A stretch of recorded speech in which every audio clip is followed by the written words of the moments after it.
Bismillahirrahmanirrahim. Alhamdulillahi rabbil alamin. Allahumma salli wa sallim wa barik ala Muhammad wa ala ali Muhammad.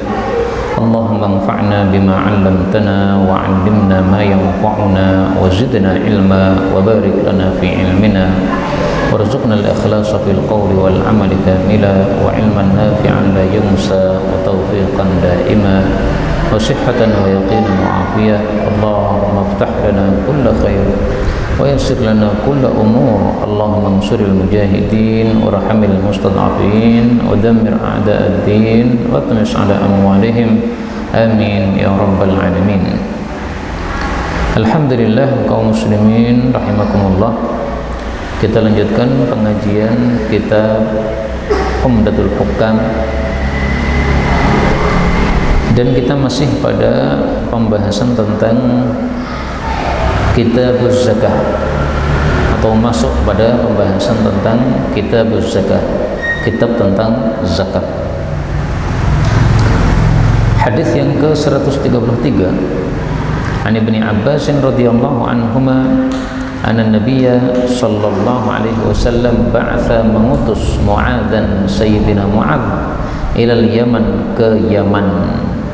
Fadzakara al-hadis, lalu dia menyebutkan hadis, wa fihi, di dalamnya disebutkan, innallaha, sesungguhnya Allah, qad iftarada, telah mewajibkan, alaihim, kepada mereka, shadaqatan, zakat, fi amwalihim, pada harta-harta mereka. Tu'khadhu, diambil, min aghniyaihim, dari orang-orang kaya mereka, faturaddu, lalu dikembalikan, fi fuqaraihim, pada orang-orang miskin mereka. Hadis muttafaqun alaih, dan ini adalah lafalnya Imam Bukhari. Kaum muslimin rahimani wa rahimakumullah, hadis ini membahas tentang zakat, dan zakat itu termasuk dari rukun Islam yang 5: syahadat, salat, puasa, zakat, haji. Zakat diambil dari harta tertentu, tidak semua harta. Dari mata uang ada zakatnya, dari ternak ada zakatnya, dari tanaman ada zakatnya. Untuk mata uang zaman dulu emas perak, tapi sekarang sudah berubah menjadi rupiah dan sebagainya, semuanya kena zakat. Untuk tanaman, maka yang wajib hanya buah dan makanan pokok. Buah cuma 2, yaitu buah kurma sama buah kismis. Untuk makanan pokok seperti biji-bijian, padi dan sebagainya. Untuk ternak yang wajib ada zakatnya cuma 3: onta, sapi atau kerbau, kemudian kambing. Nah, di sini Rasul sallallahu alaihi wasallam mengutus Mu'adz dari Madinah menuju ke Yaman. Untuk apa? Untuk 2 hal. Yang pertama, untuk mendakwahkan Islam. Yang kedua, untuk menerima zakat dari mereka. Jadi setelah mereka masuk Islam, paham Islam, membayarkan zakat, maka zakat dikumpulkan kepada Mu'adz bin Jabal ini. Hadis ini menunjukkan bahwa zakat hukumnya wajib karena Allah mengatakan, karena Nabi mengatakan iftarada, telah diwajibkan. Kita ambil beberapa faedah. Faedah yang pertama, zakat itu dari sisi bahasa artinya ada 2. Yang pertama kebersihan atau kesucian, yang kedua adalah berkembang. Zakat disebut kebersihan karena membersihkan harta yang dizakati. Zakat disebut berkembang karena harta yang dizakati akan berkembang menjadi berkah, akan berkembang berkahnya harta tersebut. Allah Subhanahu wa taala mengatakan di dalam Al-Qur'an,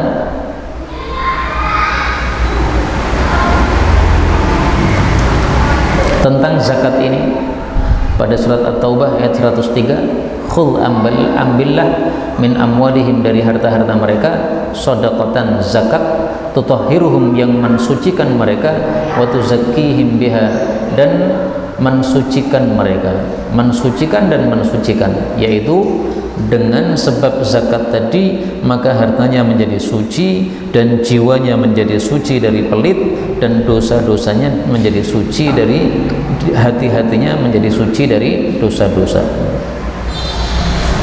Faedah yang kedua, Rasulullah mengutus Mu'adz ke Yaman. Ini menunjukkan disyariatkannya mengutus dai-dai ke tempat-tempat yang jauh, ke pelosok-pelosok. Maka Mu'adz bin Jabal itu dikirim ke arah Yaman untuk berdakwah. Abu Musa al-Asy'ari dikirim juga ke Yaman untuk berdakwah. Jadi ada dua sahabat Nabi yang dikirim ke Yaman, karena Yaman itu luas. Bayangkan seperti Indonesia ini kan luas. Maka ada Indonesia Timur, ada Indonesia Barat.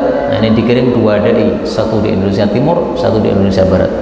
Mu'adz ini dikirim ke Adan, sementara Abu Musa ini dikirim ke Son'a. Ini dua tempat di Yaman.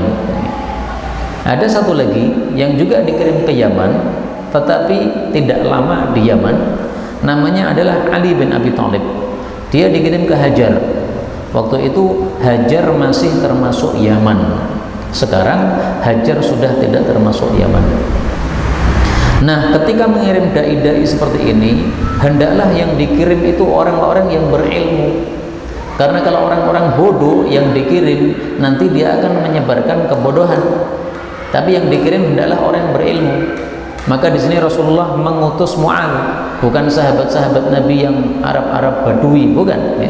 Karena Arab-Arab Badui, meskipun mereka sahabat Nabi, tapi bukan orang-orang yang berilmu. Nah, tentang Mu'adz, Rasulullah SAW bersabda bahwasanya Mu'adz bin Jabal itu adalah sahabat Nabi yang paling paham terhadap halal dan haram. Rasulullah bersabda, wa a'lamuhum bil halal wal haram, yang paling paham dari sahabatku tentang halal haram adalah Mu'adz bin Jabal. Hadis riwayat Abu Ya'la dan yang lain-lain sahih. Faedah berikutnya, hadis ini menunjukkan bahwa nama lain dari zakat itu adalah sedekah. Kalau zakat artinya kebersihan, membersihkan harta. Kalau sedekah artinya apa? Sedekah itu artinya kejujuran atau kebenaran. Maka orang yang mengeluarkan zakat disebut mengeluarkan sedekah, karena orang yang mengeluarkan zakat itu menunjukkan bahwa imannya betul-betul jujur iman kepada Allah.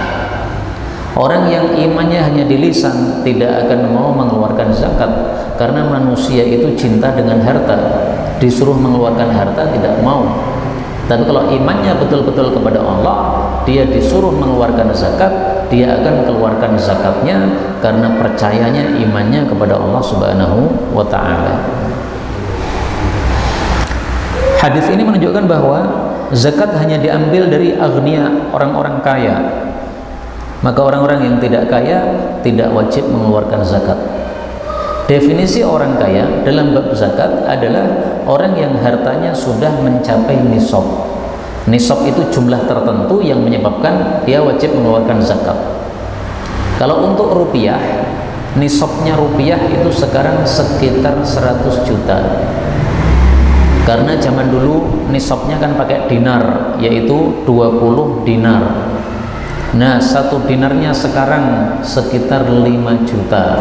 5 kali 20 berarti 100 juta. Maka orang yang sudah punya uang 100 juta dan sudah berjalan selama 1 tahun, maka dia wajib untuk mengeluarkan zakatnya. Itulah yang disebut sebagai aghnia, orang-orang kaya. Maka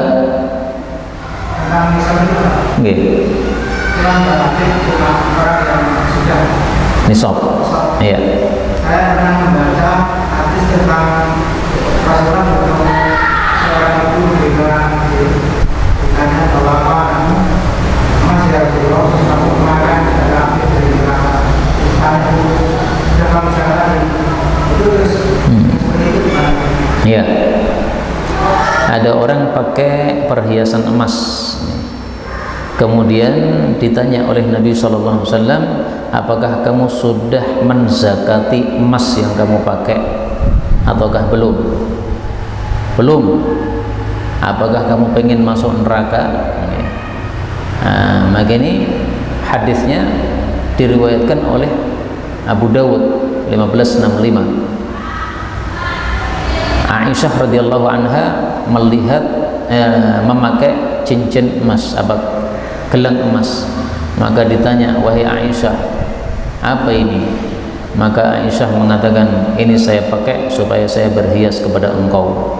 Rasulullah bertanya, apakah sudah kamu tunaikan zakatnya? Saya katakan tidak. Maka Rasulullah mengatakan, hasbuki minan nar, ini cukup bagi kamu masuk neraka. Hadis riwayat Abu Dawud sahih. Ini pemahamannya sama dengan apa yang sudah tadi saya sampaikan, yaitu harta yang sudah mencapai nisab. Maka ketika emasnya tadi tidak mencapai nisab, tidak ada kewajiban untuk berzakat. Nah, maka dihitung emas dan uang rupiah digabungkan. Apakah nilainya sudah mencapai 20 dinar atau 100 juta tadi? Kalau sudah mencapai, berarti keluarkan zakatnya. Sehingga yang dimaksud dalam hadis ini, atu'addina zakatahun, apakah kamu sudah mengeluarkan zakatnya perhiasan ini? Karena perhiasannya mencapai kepada nisab. Kalau digabungkan dengan harta-harta yang lain. Oke.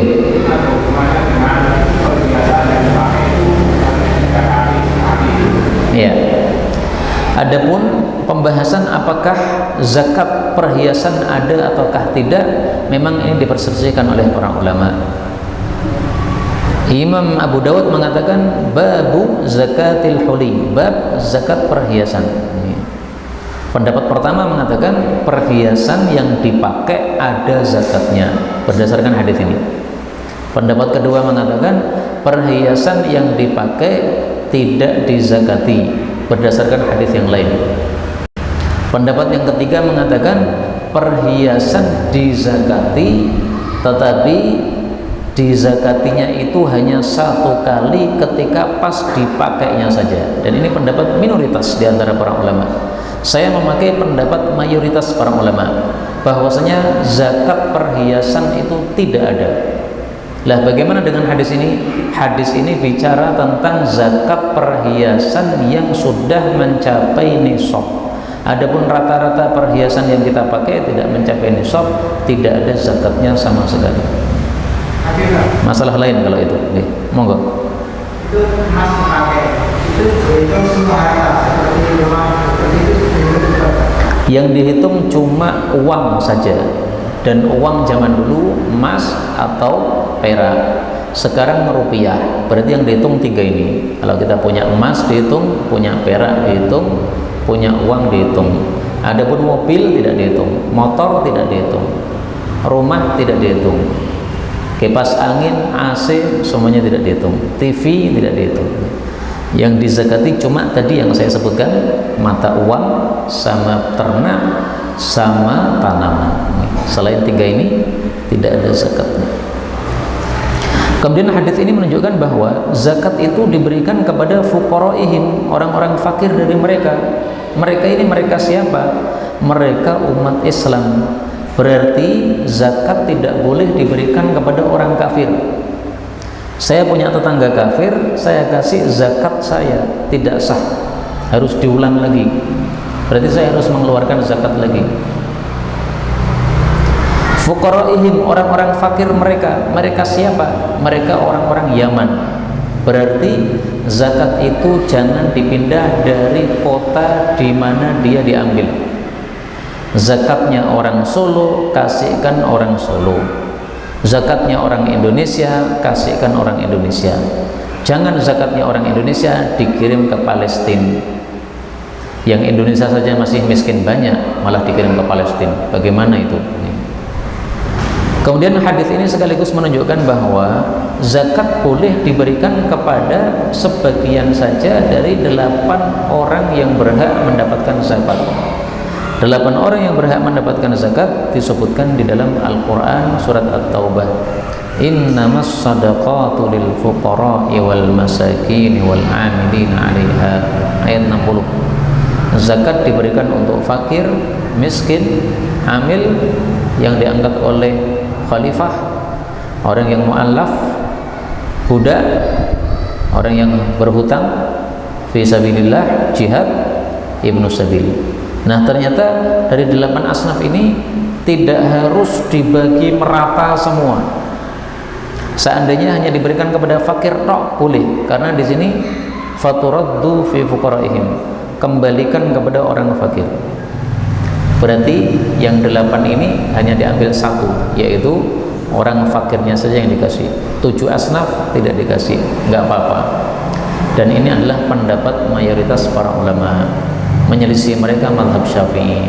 Kata mazhab Syafi'i, membagi zakat itu harus rata, semuanya kena. Maka semua ini tadi harus dikasih. Fakir harus dikasih, miskin harus dikasih, amil yang sah harus dikasih. Sekarang nggak ada amil. Mu'allaf harus dikasih, budak kalau masih ada harus dikasih, orang yang utang harus dikasih, jihad harus dikasih, ibnu sabil juga harus dikasih. Sehingga kalau kita memakai teorinya Imam Syafi'i, berarti otomatis zakat kita sebagiannya dikirim ke Palestina. Karena di Indonesia tidak ada fisabilillah jihad, adanya fisabilillah yang lain. Padahal yang dimaksud di sini adalah fisabilillah jihad. Berarti harus dikirim ke tempat yang ada jihad, yaitu di Palestina. Hadis berikutnya 134, wa an Abdullah bin Abi Aufa radhiyallahu anhu qala, kana adalah Rasulullah sallallahu alaihi wasallam idza atahu qaumun, apabila datang kepada beliau satu kaum, bisadaqatihim, dengan sedekah mereka, maksudnya zakat mereka, qala, beliau mendoakan, Allahumma ya Allah, salli alaihim, berilah selawat kepada mereka. Hadis muttafaqun alaih. Hadis ini menunjukkan disyariatkannya orang yang mengeluarkan zakat untuk didoakan. Doanya apa? Ini, Allahumma salli alaihim. Kalau namanya Muhammad yang mengeluarkan zakat, berarti Allahumma salli ala Muhammad. Kalau yang mengeluarkan zakat namanya Ahmad, Allahumma salli ala Ahmad. Ya Allah, berikanlah salawat. Salawat dari Allah itu ada 3 tafsiran. Tafsiran yang pertama, salawat adalah rahmat. Ini tafsiran Sufyan Ats-Tsauri. Tafsiran yang kedua, selawat adalah pujian dari Allah. Ini tafsiran dari Abul Aliyah.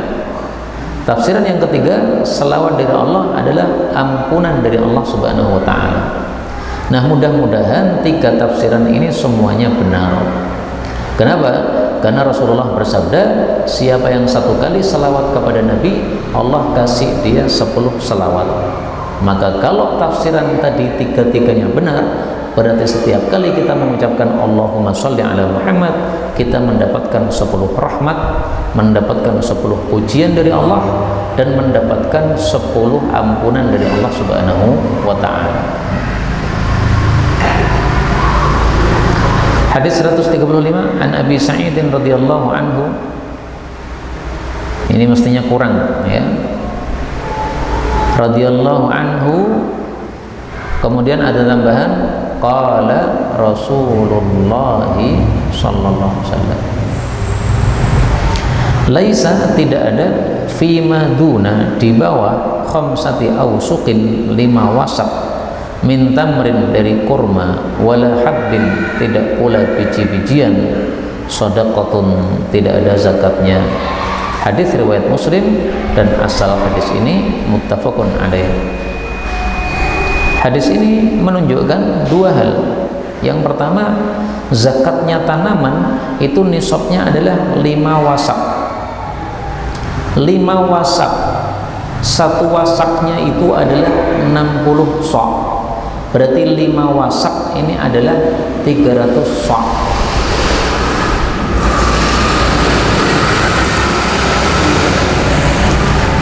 Sok itu sama dengan 7,5 kuintal. Berarti kalau tanaman kita hasilnya sudah sampai 7,5 kintal, itulah yang wajib untuk dizakati. Dan ini tidak perlu menunggu 1 tahun. Yang perlu menunggu 1 tahun adalah tadi ternak sama mata uang. Tapi kalau tanaman begitu panen maka langsung dikeluarkan zakatnya kalau sudah mencapai 7,5 kintal. Dalilnya apa? Dalam Al-Quran Allah subhanahu wa ta'ala mengatakan wa atu haqqahu, keluarkanlah zakatnya yauma hasadih, pada hari panennya.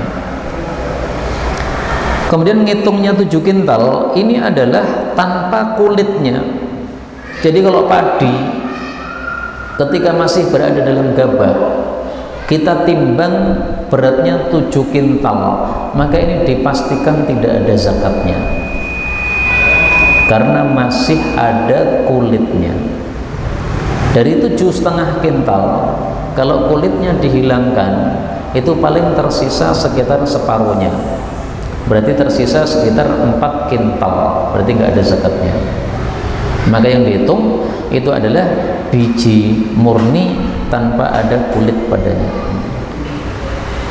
Yang kedua, hadis ini menunjukkan bahwa yang dizakati itu cuma 2 macam dari kalangan tanaman. Pertama buah-buahan, yang kedua biji-bijian. Selain buah-buahan dan biji-bijian ini tidak ada zakatnya. Misalnya daun cengkeh, daun nggak ada zakatnya.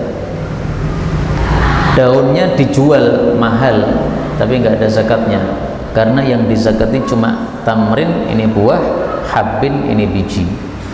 Buah pun tidak semua dizakati, yang dizakati cuma 2, 1 tamrin kurma kering, 2 zabibin kismis atau anggur kering. Kenapa hanya 2 ini? Karena 2 ini yang menjadi makanan pokok orang-orang Arab yang bisa disimpan lama.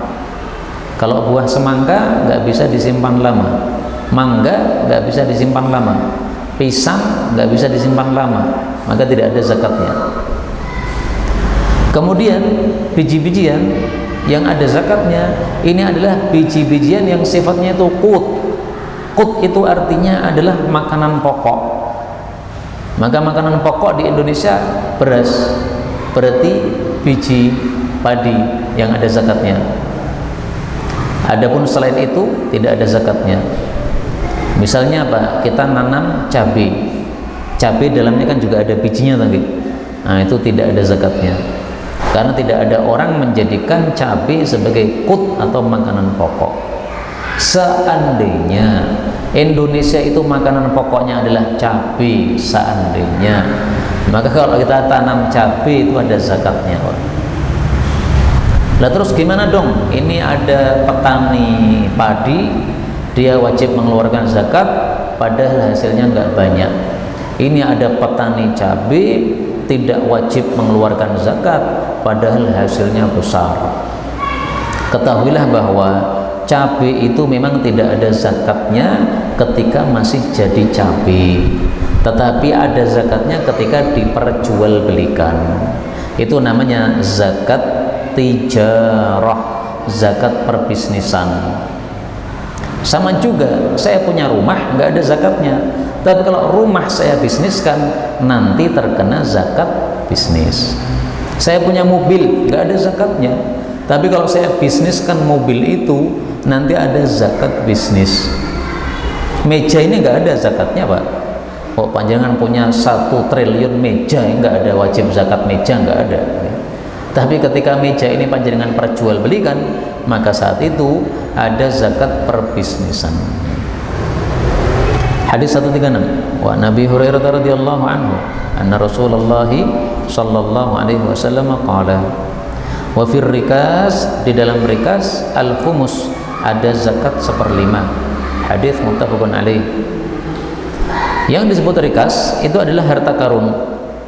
Yang disebut harta karun itu adalah harta yang terpendam di dalam tanah dan dia peninggalan orang-orang masa jahiliyah. Jadi perhatikan 2 hal. Pertama, terpendamnya di dalam tanah. Kalau terpendamnya tidak di dalam tanah, tidak disebut sebagai harta karun. Yang kedua, dia peninggalan orang-orang masa jahiliyah. Kalau peninggalan orang-orang muslim, maka tidak disebut harta karun. Jadi misalnya saya menggali tanah untuk membuat sumur, tiba-tiba ada emas batangan besar, kemudian di situ ada salibnya. Nah, ini berarti peninggalan orang jahiliyah, orang kafir. Maka ini disebut sebagai rikas, zakatnya 1/5. Dan ketika Nabi mengatakan 1/5, maka ini karena tidak disebutkan nisabnya, maka harta karun nggak ada nisabnya. Nisab emas itu kan 20 dinar kan, atau 85 gram. Tapi untuk rikas ini atau harta karun tadi itu tidak ada nisabnya.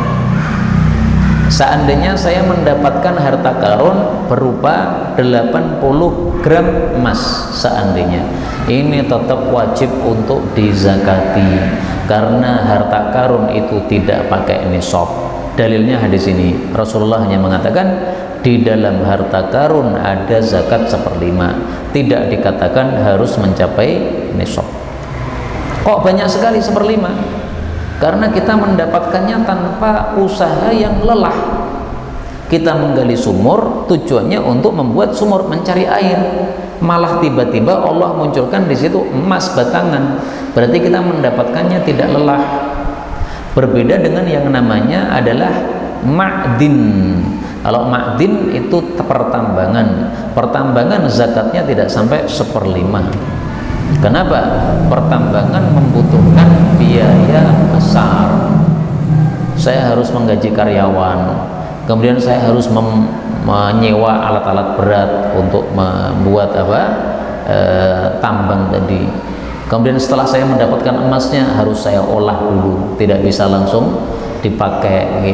Nah, makanya membutuhkan biaya-biaya, sehingga zakat pertambangan ini tidak sama dengan zakat rikas atau harta karun. Bagaimana kalau rikasnya ini bukan peninggalan jahiliyah, tapi peninggalan umat Islam? Kita gali sumur, dapat emas batangan, ada tulisan asyhadu an la ilaha illallah pada emasnya tadi. Ini berarti peninggalan orang muslim. Kalau itu adalah peninggalan orang muslim, maka hukumnya disamakan dengan disamakan dengan luqatah. Luqatah itu barang temuan di jalan. Saya menemukan dompet di jalan, saya ambil. Nah, itu namanya luqatah. Luqatah itu diiklankan selama 1 tahun. Maka kalau harta karun itu ada tanda orang Islamnya di situ, kita iklankan selama 1 tahun. Siapa yang kehilangan emas batangan, nah nanti ada yang mengaku, kita cek ukurannya berapa, ada tulisannya atau tidak. Dia mengatakan nggak ada tulisannya, oh berarti bukan. Ada tulisannya apa, nah kita cek, tulisannya tidak sesuai, berarti bukan milik dia. Bagaimana kalau tidak ada tandanya? Apakah dia milik orang kafir ataukah milik orang muslim? Nah, di sini saya belum pernah membaca fatwa para ulama, sehingga saya tidak mengetahui jawabannya. Bisa jadi dikiaskan kepada yang milik orang kafir, bisa jadi dikiaskan kepada yang milik orang muslim, tergantung nanti apa yang sifat dari barang temuan tersebut. Wallahu a'lam. Berikutnya 137, wa an Ibnu Umar radhiyallahu anhu qala, farada, telah mewajibkan Rasulullah sallallahu alaihi wasallam zakatul fitri, zakat fitrah, sa'an 1 sa' min tamrin dari kurma, au sa'an atau 1 sa' min sya'irin dari gandum, alal abdi, atas budak, wal hurri dan orang merdeka, wal dzakar dan orang laki-laki, wal untha dan orang perempuan, was saghir anak kecil, wal kabir orang dewasa, minal muslimin dari kalangan umat Islam. Wa amara biha, dan beliau memerintahkan zakat fitrah itu antuadda, ditunaikan kepada orang-orang miskin, qabla, sebelum khurujin nas, keluarnya manusia, ila salati, kepada salat Id. Hadis muttafaqun alaih. Hadis ini menunjukkan beberapa masalah. Masalah pertama, zakat fitrah hukumnya wajib. Faradha, mewajibkan. Dan ini pendapat seluruh para ulama, kecuali sebagian kecil ulama yang janggal mengatakan zakat fitrah tidak wajib. Itu pendapat yang lemah, jangan dipakai. Zakat fitrah yang dikeluarkan adalah 1 sa'. 1 sa' ini jumlah takaran, bukan timbangan. Sehingga kalau diubah menjadi timbangan, itu terjadi perselisihan pendapat para ulama. Ada yang mengatakan 2,4 kilo itu madhab Syafi'i. Ada yang mengatakan 3 kilo itu madhab Hambali yang di Saudi sana. Nah, maka kalau kita keluarkan 2,4 kilo beras sudah sah, tapi kalau kita keluarkan 3 kilo lebih utama lagi. Setiap satu kepala mengeluarkan zakat fitrah berupa beras sebanyak 2,4 kilo. Tinggal dikali isi rumahnya isi berapa orang. Saya misalnya isinya 8 orang rumah saya itu. Nah, berarti 2,4 kilo dikali 8 atau 3 kilo kali 8. Yang dikeluarkan berupa apa? Bisa kurma, bisa gandum, bisa beras. Orang Arab makanan pokoknya kurma dan gandum, maka Nabi menyebutkan dua-duanya ini. Seandainya beliau tinggal di Indonesia, beliau akan mengatakan min aruzin, 1 sa' beras. Tapi beliau tidak pernah tinggal di Indonesia, makanya tidak muncul kata-kata beras itu. Terus yang disuruh mengeluarkan siapa? Semua muslim. Ada yang budak, ada yang merdeka, ada yang laki, ada yang perempuan, ada yang kecil, ada yang dewasa. Semua wajib mengeluarkan zakat fitrah. Budak mana punya uang, dia nggak punya uang, yang mengeluarkan zakatnya adalah majikannya. Unsa, perempuan, istri, mana punya uang, saya nggak kerja, saya kerjanya di rumah ngurusi anak-anak, anak saya 11, nggak ada duit, yang mengeluarkan zakatnya suaminya. Anak kecil meskipun usia 1 hari tetap wajib zakat fitrah. Bayi lahir usia 1 hari, maka dia wajib untuk apa? Zakat fitrah. Yang mengeluarkan adalah orang tuanya. Syaratnya adalah muslimin, dia muslim. Berarti kalau kafir tidak wajib zakat fitrah. Misalnya saya punya 4 istri, 1 istri agama Islam, istri yang kedua agama Yahudi, istri yang ketiga agama Nasrani, istri yang keempat Islam lagi. Nah, berarti saya mengeluarkan zakatnya istri saya muslim nomor 1 sama nomor 4. Nomor 2 dan nomor 3 ini karena kafir Yahudi Nasrani, maka saya tidak wajib keluarkan zakat mereka. Demikian juga budak. Saya punya budak muslim, wajib saya keluarkan zakatnya. Tapi kalau budak saya kafir, saya tidak mengeluarkan zakat. Tapi ini memang masalahnya khilafiyah. Sebagian ulama berpendapat bahwa budak itu kalau dimiliki oleh orang muslim, maka meskipun budaknya kafir, si muslim tetap wajib menzakati. Tapi ini pendapat minoritas. Kemudian waktu mengeluarkan zakat. Waktu mengeluarkan zakat itu bisa dibagi-bagi. Ada beberapa waktu. Yang pertama, waktu wajib. Waktu wajibnya adalah ketika sudah tenggelam matahari pada malam Idul Fitri, itu sudah wajib. Yang kedua, waktu yang mubah. Sudah mubah, sudah boleh mengeluarkan zakat fitrah 2 hari sebelum hari raya. Meskipun ini masalah khilafiyah. Yang ketiga, waktu afdol, waktu yang paling utama, yaitu yang disebutkan dalam hadis ini tadi. Dikeluarkan sebelum orang-orang keluar menuju ke lapangan, setelah terbit fajar sodik.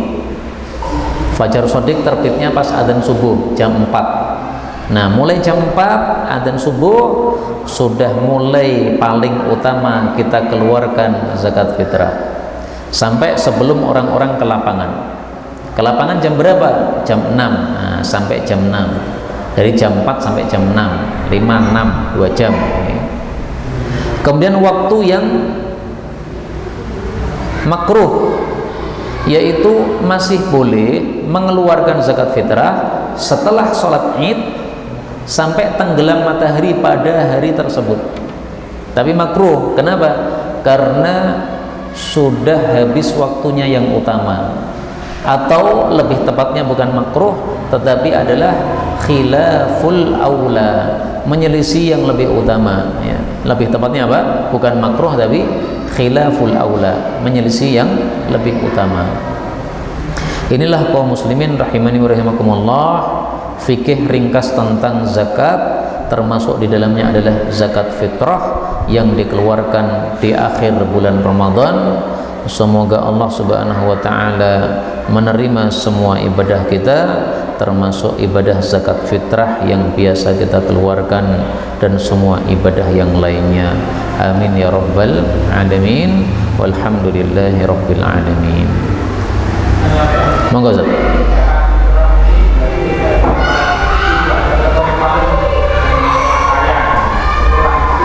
Oh ya. Zakat fitrah ini fardhu, diwajibkan kepada siapa? Diwajibkan kepada orang yang memiliki makanan pokok yang cukup untuk malam hari raya dan siang hari raya dan masih ada sisanya. Nah, itu dia wajib. Misalnya satu hari saya sekeluarga 24 jam ya, makan itu butuhnya misalnya saya 1 kilo, ternyata saya punya beras 5 kilo. Nah, berarti 1 kilo ini saya pakai, 4 kilonya ini wajib untuk saya keluarkan sebagai zakat fitrah. Oh, beras saya nggak punya tapi duit banyak, sama aja, berarti bisa membeli beras, maka wajib untuk apa? Mengeluarkan zakat fitrah. Nah, zakat fitrah ini harus berupa so'an, satu sok makanan, tidak boleh berupa uang. Kalau kita zakat fitrah berupa duit tidak sah menurut mayoritas para ulama. Tapi memang ada 3 pendapat. Pendapat pertama, mayoritas para ulama sahnya hanya makanan pokok, tidak sah dengan uang. Pendapat yang kedua, mazhab Ibnu Taimiyah, demikian juga mazhab Hanafi seingat saya, boleh diganti dengan uang. Pendapat yang ketiga tengah-tengah. Nah, ini tengah-tengah yang Ibnu Taimiyah, saya salah ya. Yang kedua mazhab Hanafi, yang ketiga mazhab Ibnu Taimiyah. Kata Ibnu Taimiyah, boleh pakai uang kalau memang itu sangat diperlukan bagi orang-orang miskin. Orang-orang miskin sudah punya beras, tetapi mereka tidak punya duit untuk beli baju untuk hari raya nih, supaya bajunya bagus sebagaimana tetangga-tetangganya. Nah, berarti kondisinya sangat perlu kepada uang. Maka pas sangat perlu kepada uang, boleh berupa uang. Tapi paling bagus kita pakai pendapat mayoritas ulama tadi, keluarkan dalam bentuk beras, karena Rasulullah tidak pernah keluarkan dalam bentuk uang.